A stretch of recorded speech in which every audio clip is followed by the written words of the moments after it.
Hello and welcome to the video rulebook for Roll Camera, the filmmaking game that results in a real movie at the end. My name is Malachi Ray Rempin. I am the game's designer and I'll be its artist. And I'm going to be your host today and showing you how to play. But before we start, I would like to request that if you are going to play this game either from the PNP, the print and play, or on Tabletop Simulator, I would like to request that you make a video of your session, of you playing the game, or at least an audio track, and send it to me at itchyfeetcomic@gmail.com. The reason for that is that as a game designer, getting your feedback is great, and afterwards getting your thoughts and your ideas, but there is nothing more valuable than actually getting to watch you play. And as a designer, watching the mistakes that you make, or the ideas that you come up with, or the challenges that you face. And then that will help me and will inform me of places really where to tweak the game or to add and change things. Because afterwards, when you finish playing the game, you'll be looking back on it, usually probably after the last couple of minutes of play. And it's really valuable for me to see the whole journey that you're on. I know that's a bit of a pain in the neck. So if you are willing to do that, I want to return the favor I will print your name in a special thanks section in the final rulebook of the game. And I will enter your name into a raffle to win a free copy of the game when it's done. Now, let's get to how to play. Thank you very much. This version here that I have, that I'm going to use in the rulebook, is my personal, it's the copy I've been building with. It's my pizza box copy, but the components are all the same. And the graphics should be pretty much the same with what you're working with. I used this to create the PNP files and the Tabletop Simulator mod. So not too much has changed. If there are edits or changes in the future, I will add to this video and cut that into it. So you may notice a few weird edits, but that just means I've been sort of iterating. All right, let's get to the setup.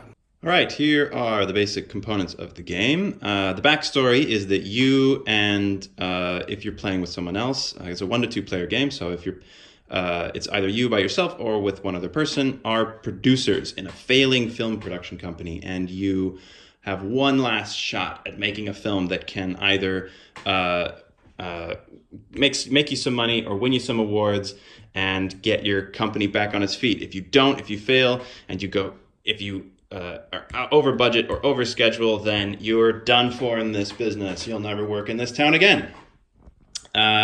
So the artwork, with the exception of the shot cards, because it's important for the mechanics of the story, sort of of the game. I mean, the artwork really hasn't been added. So this board it looks very sort of utilitarian, and that's because it's eventually going to look like sort of a film set from the top view, and it's going to have artwork. These cards also just right now have sort of the bare minimum that's needed for you to mechanically understand the game. These set pieces as well is all going to have a very charming sort of cartoony artwork, which you'll get a bit of a preview of from the shot cards.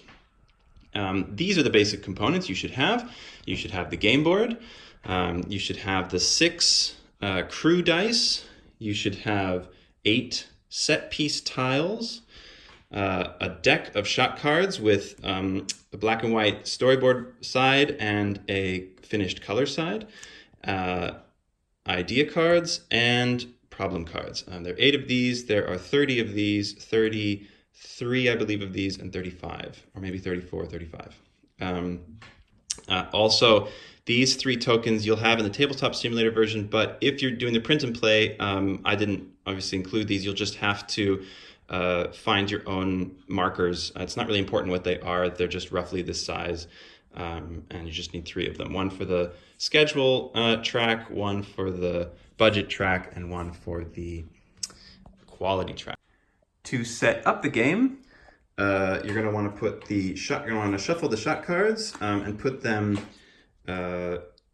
black and white side up here in the first storyboard slot, right next to the first storyboard slot here, and the full deck face up. Again, black and white side up.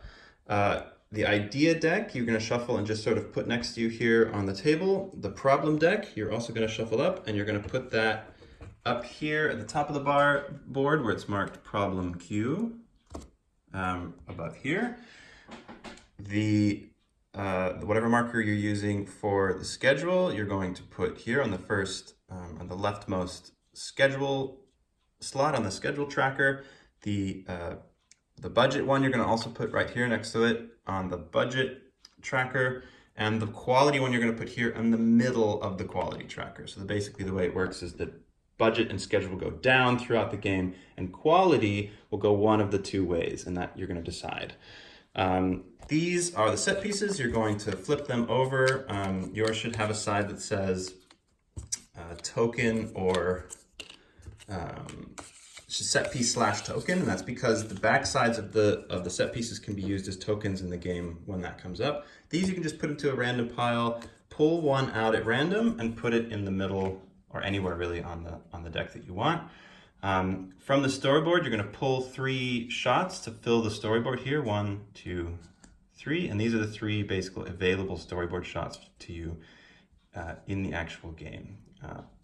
The first one is on top of this big deck, and then the second and third go here. The first thing you do is each player draws 2 idea cards into their hand. That is the whole setup. So how do you win? The game of roll camera is over when the editing room has 5 shots in it. That's the moment that the 5th shot is entered into the editing room and its cost tallied on the budget, the game is over. So your task with your co-producer, if you have one, is going to be to get shots from the storyboard here through the set where you have to shoot it into the editing room.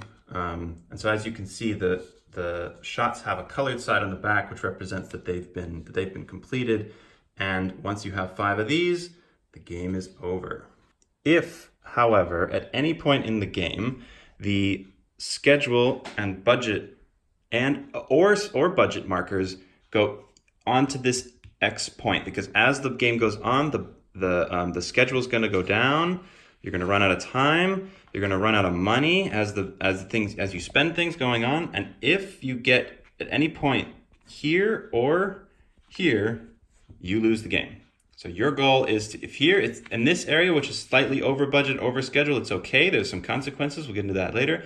But you cannot get into this. If you hit this mark with either of these 2 markers, you're done for.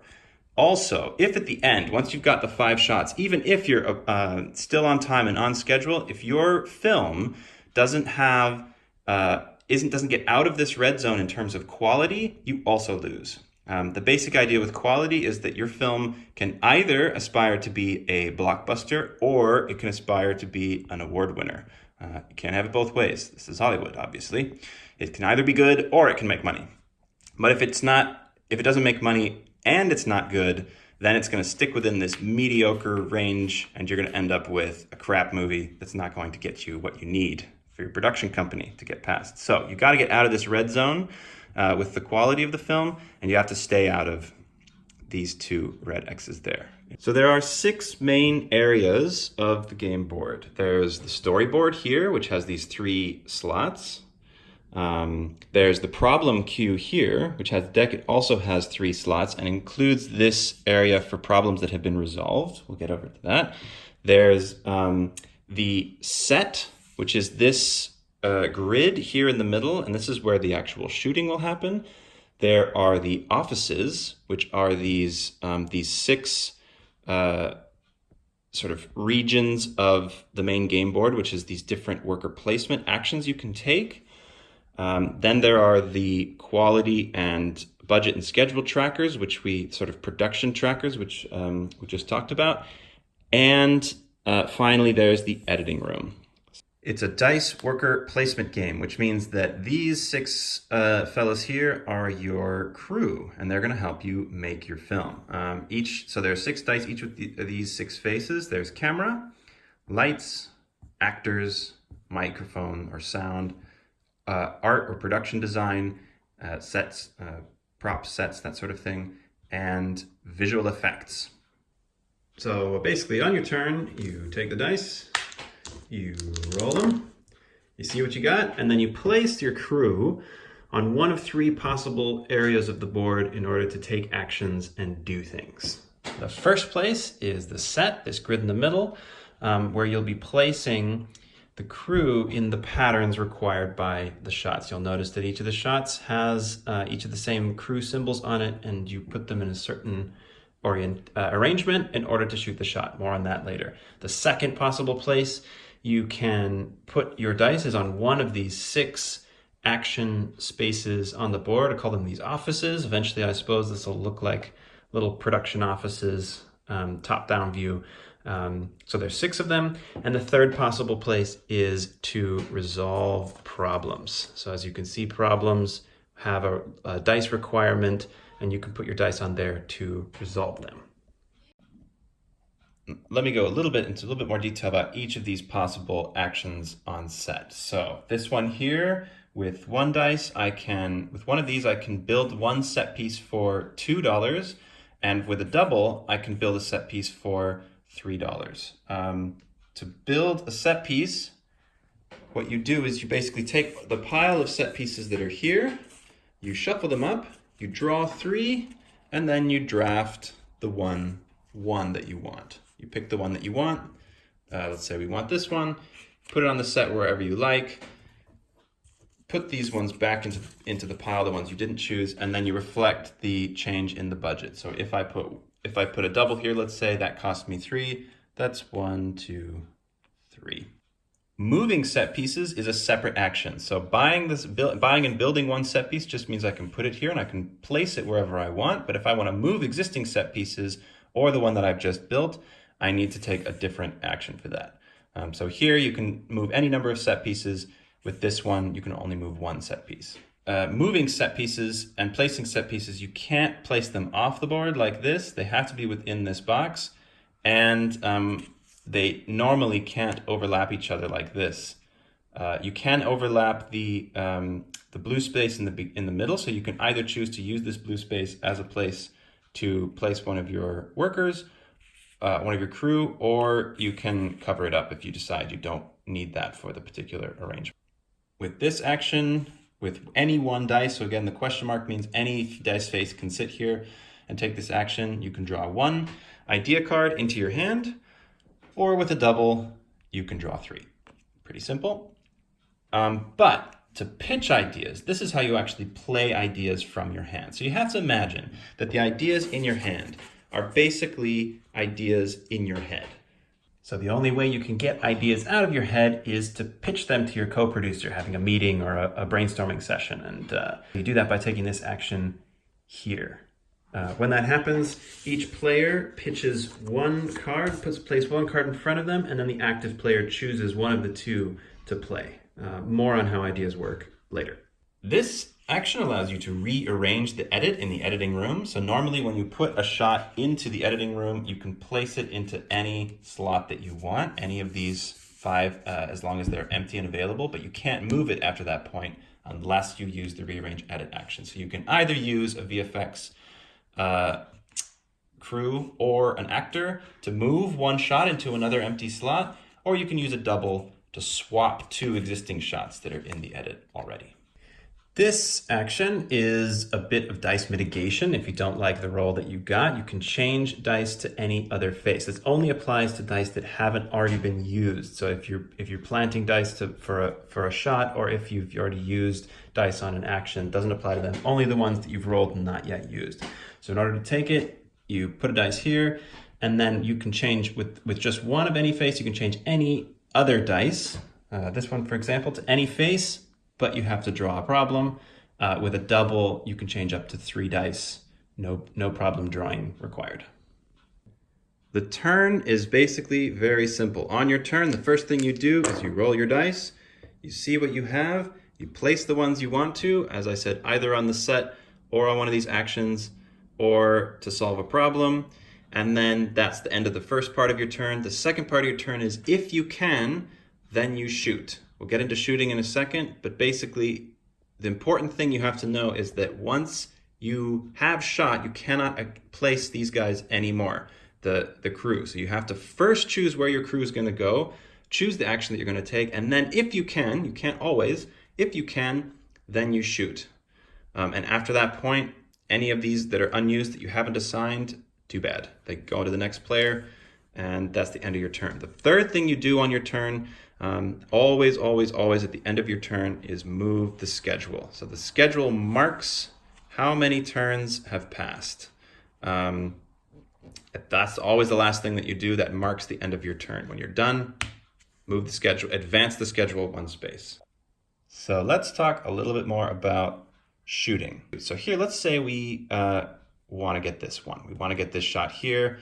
You can see there are these 3 slots in the storyboard. This basically tells you what the cost is for shooting each of these shots. So this shot here is in the middle. It's going to cost us $3, which when we complete it and put it in here, we would immediately reflect on the budget. This shot here, which is the top shot in the shot deck, the storyboard deck, that's going to cost us $4, so it's more expensive, but $4, but we're going to gain a scheduled day. So that's actually quite a good thing. So it's going to cost us $4, but we don't have to move the schedule marker at the end of our day. This one here at the bottom is much cheaper. It's $2 only, but if we shoot it, we're going to have to draw a problem. So essentially you can choose between more expensive shot that gains you, saves you time, a regularly priced shot, or a cheaper shot that's going to cause you some problems. So but let's say we are planning on getting this shot. It's here right in the middle. It's a good price for that shot. We've got the money here. We can spend on it. This is the shot we're going to want. So obviously at the beginning, we only have this one randomly selected set piece that goes in here. We can use this middle one, as I said, if we want. Or we can cover it up if that's going to make things easier for us in the arrangement of set pieces. But let's say, look, we've already got this. We've got this sort of Tetris 3-4 piece here, and we just need this one other piece down here. Now, the thing is that set pieces each have their own little quirks. So each set piece has its own thing going on. This one, or any of them that have this symbol, there's one for the light, one for camera, and one for actor. What that means is, and yours should be white instead of black, what that means is that only an actor can be placed on this spot. No other dice face is allowed to stand on that space when creating the shot. Same here for the camera. Only a camera can go here, and only a light can go there. So that's going to restrict you somewhat in the way that you arrange the shot. Luckily for us, it doesn't actually matter what orientation the shot is at. So even though we would just need to add another set piece here so we can complete this sort of plus shape pattern.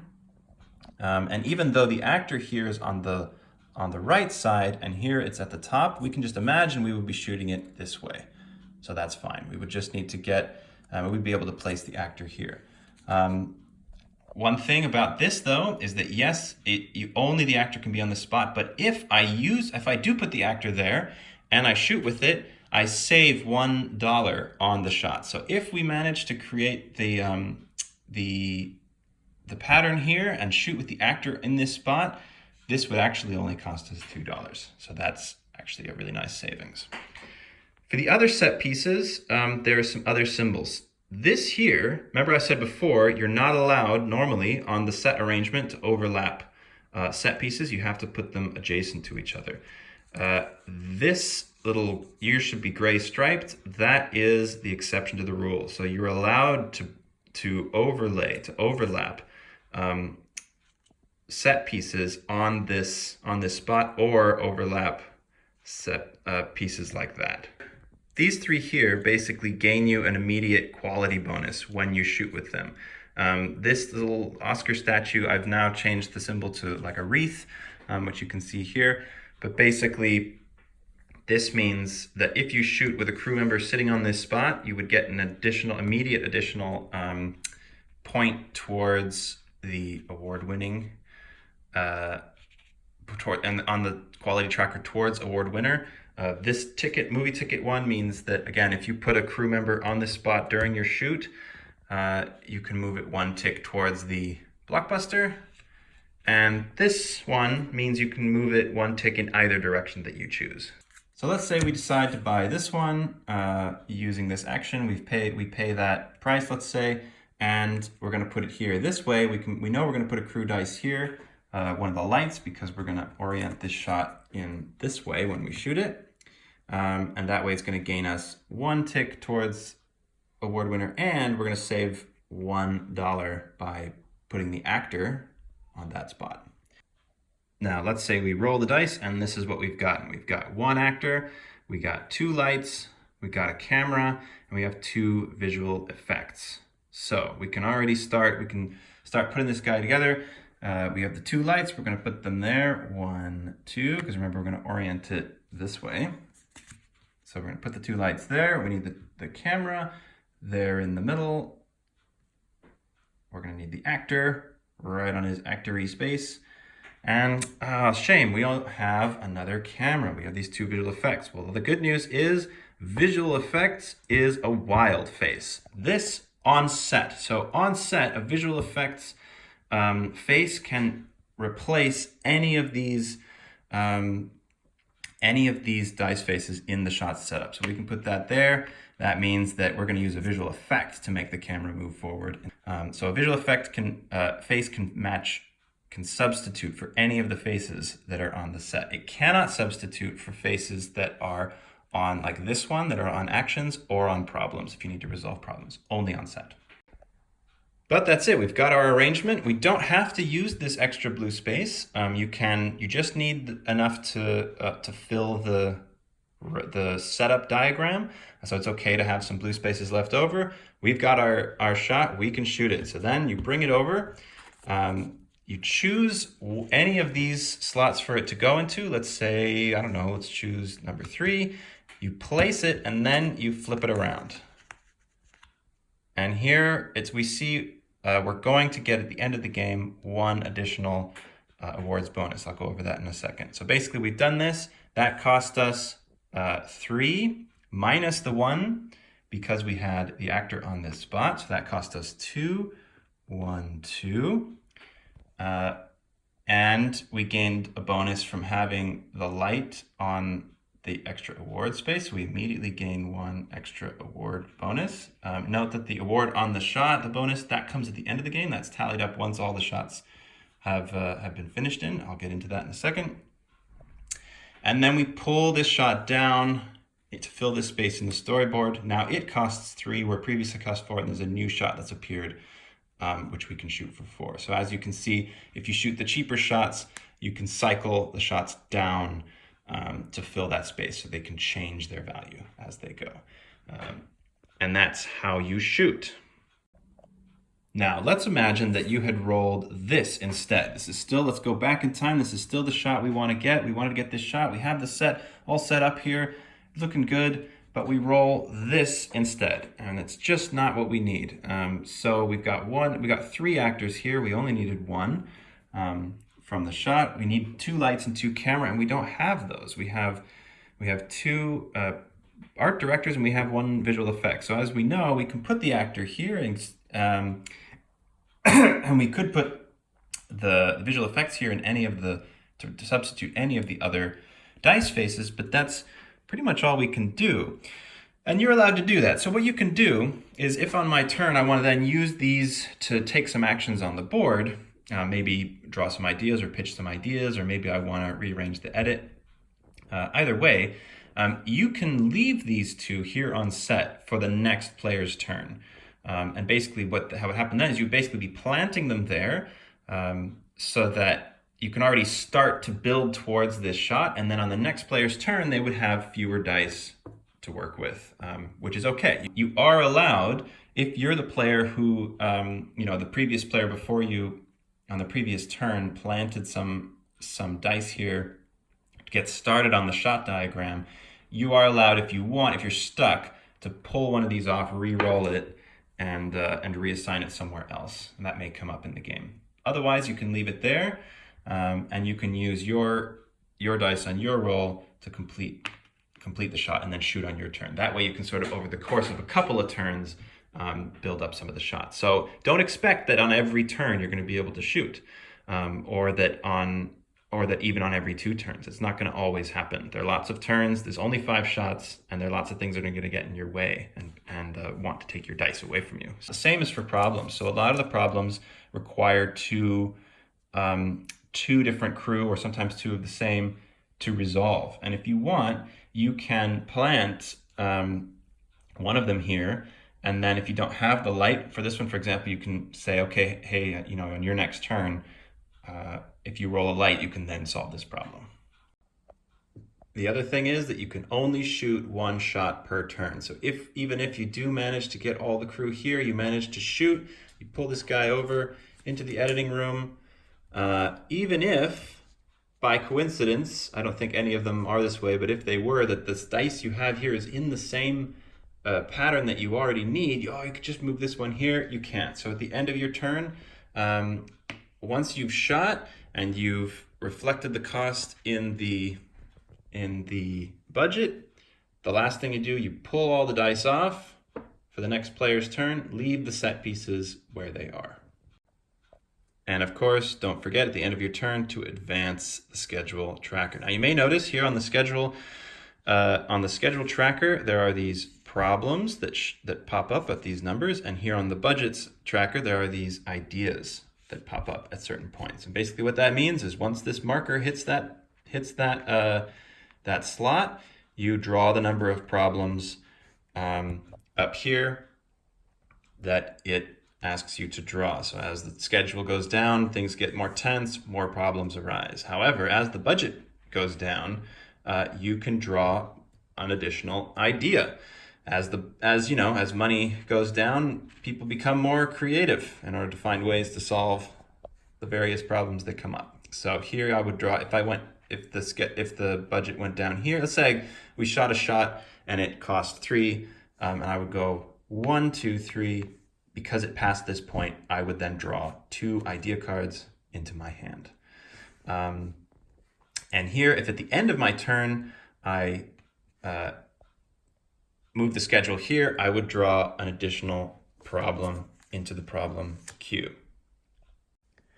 These idea and problem draw points on the schedule and budget only happen once. So if I make something that costs 2, I move this past here, I draw 2 ideas, and then if I say play an idea which gains me some budget, and I go back 1 space, I don't again draw 2 ideas. And the same is with problems. Once the schedule advances and I draw this problem, it advances again. If then something happens which causes the schedule to go backwards 1, I don't have to draw this problem again. Let's talk for a moment about problems. Problems come up, as I've said, either by shooting a cheap shot, cutting some corners, by the schedule advancing in these 2 spots, or by taking this change any face dice action and having to pay the problem there. Problems, when you draw a problem, you draw it and put it into one of these 3 problem slots. This is the maximum amount of problems you can have. If your problem queue is full and has 3 problems in it already, you can't draw any additional problems. So you can use that strategically. At this point, if we have all of these problems, we could take this action and basically not have to draw another problem, which is good. But the bad thing is that problems have persistent effects until they are resolved. So this, for example, you cannot assign actors. This means we can't assign an actor face, an actor dice, if we roll it, to any action. That's definitely a problem. And that's going to stay there. That's going to continue to be in effect until we resolve it using either of these two dice. Then there are some types of problems like this one.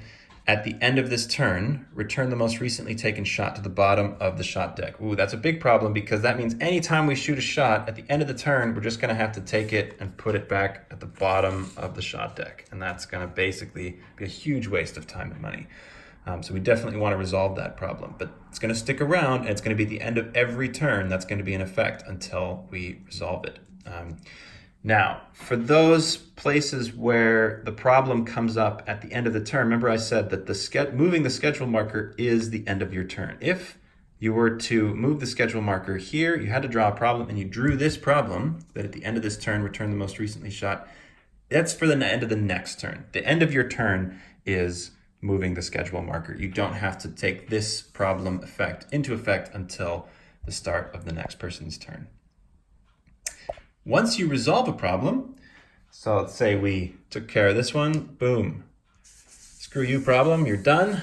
You turn it sideways, you put it over this area, and you put the dice to the side to remind you that it's been used. And here, once you've resolved 3 problems, so if let's say we resolved all 3 of these, and we put them here in this little resolved problem area, we get to immediately draw 2 ideas or play 1 idea directly from hand. So this is opposed to the pitch ideas action, which is the usual place that you would get ideas, in which both players would pitch 1 idea, and then the player would choose one of them to play. Here you would just, whatever player was as active when these 3 problems were solved on their turn would immediately play 1 idea from their hand, or choose to just draw 2 additional ideas. And then once you've taken that, you can put these at the bottom of the problem deck, so that this is always just has less than 3 in it. Let's talk a bit about ideas. Idea cards you keep in your hand and you don't show to the other player unless you take the pitch action. So the pitch action would mean both players would, if you're playing in the 2-player game, would say, hey, here's what I suggest. The other player might say, okay, here's what I suggest. And then if it was my turn, I would choose which one of these is better and play that one. The one that gets played, you put in the discard pile and you take that action. The idea that was not played, that was pitched by the player but was not chosen, just returns to that player's hand. When you have ideas in your hand, you can't talk about specifically what the idea is. So I couldn't here say, hey, partner, I've got an idea that allows us to move 1 set piece and gain $1. You can't say that because, again, these ideas are in your head. You have to pitch the idea in order to suggest it. What you can say, though, is, hey, I've got an idea that might help in this situation, or you can even say, I've got an idea that might help us with budget. So that you can suggest to the other player on their turn, for instance, that they pitch an idea, but you aren't allowed to speak specifically about what's in your hand. Ideas, you have an idea hand limit of 3. So each player can only have 3 ideas in their hand. If you walk over this, or if you move the marker over this space and draw 2 additional ideas, for example, then you would just basically look at your hand, see which ones you want to keep, and discard back down to 3. In the solo variant of the game, by the way, the only 2 difference in the rules is, number 1, instead of 3 cards in your hand, you can have 4 idea cards in your hand. And when you play the pitch ideas action in the solo variant, you just play whichever idea you want from your hand. You don't have to pitch to anyone. Here, there's a little section, ideas for next shoot. That's just so that if you have an idea that gives you a bonus on the next shot. So for example, here, shoot the next shot without a microphone and gain $1. Ooh, that's good. It's just if I want to remind myself that that's an active idea, I can put it here in case on my turn I don't get to shoot, and then it would happen for the next player's turn when they get to shoot. And then once you've shot and you've gained that bonus, you can put it in the discard pile with the rest. But otherwise, it might get covered up in the meantime with other ideas that you might play. And if you have multiple ones that affect the next shot, you can sort of stack them there. So if I did have these 2 shots here, on the next time that I shot, I would be able to shoot without the microphone. So I could shoot this one without this, or this one without the middle one, for example, and I would gain $1. And this one, I could put any crew member on a white space, so I wouldn't necessarily have to respect the blue. I would be allowed to put 1 crew member on a white space and gain another $1. So I'd gain $2. I could shoot this one for 1 or shoot this one for free.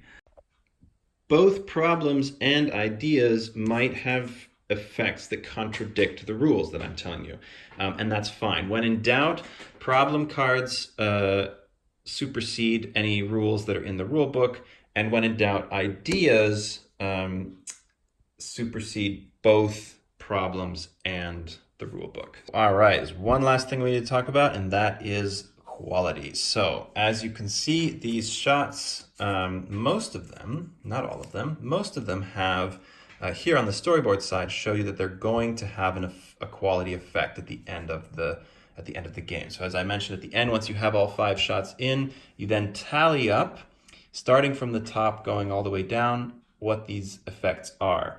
You're gonna see whether this one, for example, would earn us at the end of the game +2 ticks along the blockbuster marker towards blockbuster, and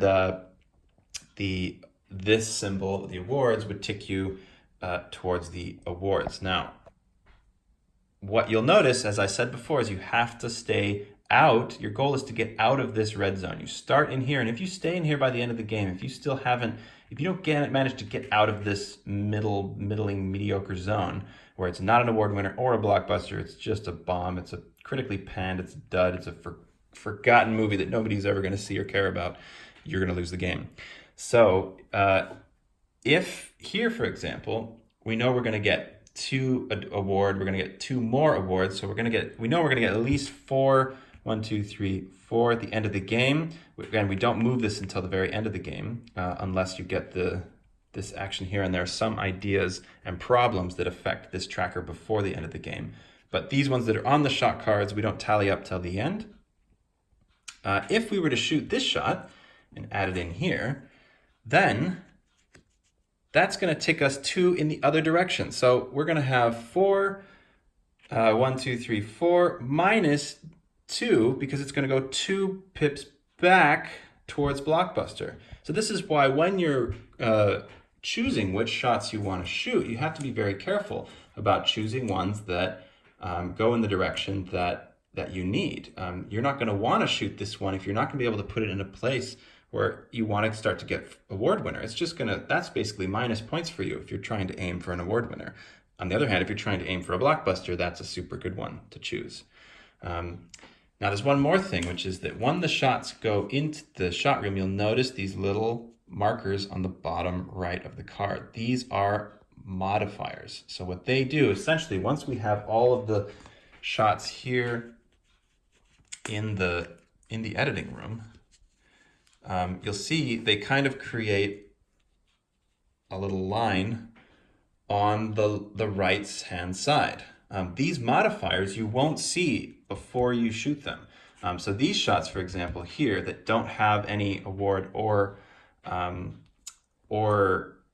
blockbuster points are only going to have modifiers. So when you bring a shot from the storyboard, when you shoot a shot and bring it from the storyboard into the editing room, and you can choose any slot to put it in, as I said, but here we are, let's say we're almost at the end of the game, we can only put it in this slot, this last one. You put it in and then you flip it over. So you don't get to flip it over, look at the modifier, see where you want to put it. No, you have to put it in, choose the slot you want to put it in, then flip it over, and the modifier is revealed. So here on this one, for example, let's take a look on what the effects would be here. Let's say it's the end of the game, we got the 5 shots. We managed to not get over budget or over schedule with it. And let's say because of this, we shot on this twice. So we're already starting with our award winner tracker 2 points in that direction. So then we would tally it up starting from the beginning and just going down the list. So here we have, this would give us 2 blockbuster points the blockbuster direction. 1, 2, it's in that direction.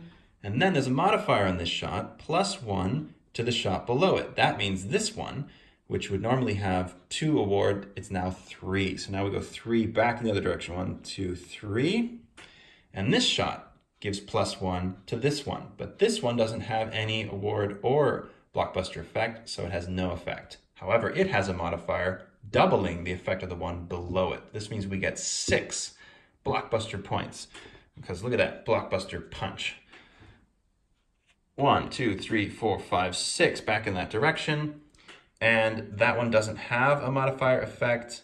This one has 1 additional blockbuster, and its modifier does nothing because there's no shot coming after it. Whew, we just managed to get out of this red zone and win the game. Even if we didn't make a full-on blockbuster, at least we broke even. There are a couple different kinds of modifiers. There's -1, and that can be useful. So normally if the -1 was under a shot which let's say we got 2 award points here, and then this subtracts 1 from this. Well, that's no good because this would have been 3, and now it's only going to be 2. It's minus 1 from here. So now it's only 2 award points. But, so you might think, well, why would you want to use that? Well, if I have no choice, or if I strategically want to shoot this blockbuster shot, this would essentially negate this one and make this 0, and I wouldn't have to move the ticker back towards blockbuster. This is minus 1, this turns this to 0. So that can be useful. There's also plus 1, which is pretty clear. This basically makes this 2 award wreath points. There's also minus 2 and plus 2. And then there's reverse. So R means it reverses the type of quality that it is. And this can be super useful if, let's say we're aiming for an award winner and we really want this blockbuster punch, but we don't want to lose the points for it. If we put this here in the editing room underneath this shot, we would reverse. This would actually become 3 award points rather than blockbuster points. And then the last type is the doubling. So 2x or times 2 just means that it doubles whatever value the one is underneath it. The very last thing you do in the game, once you've tallied up all of this and make sure you haven't lost, is to read the story. Premiere the film, show the film that you've made. And to do this, you choose one person to read the story out loud going down the narrative track, or you can alternate the different shots. And you can follow these story cues to help you build a more sensible and more logical story if you want. So here, let's say, once upon a time, there were 2 friends, and man, they just could not get along. One day, one of them received a gift, and that made the one friend jealous. So because of that, he punched the other one right in the face. But he apologized and made up and decided to kiss, and now, ever since then, they became lovers. Oh, isn't that nice? That's a very wonderful story that we've told, and even though it wasn't a blockbuster, at least we broke even on it. And that's how you play Roll Camera. I hope you have a wonderful time playing it. As I said, I would really appreciate if you could record either with audio or ideally with video. Your play session doesn't have to have your face in it or anything, just has to show the board and kind of so I can hear your decisions and everything, and then I can really know what parts of it I need to tweak, what parts of it maybe you're dragging, or where there's certain balance issues that I can have. Thank you so much. I really hope you have a good time, and I'll see you on Kickstarter.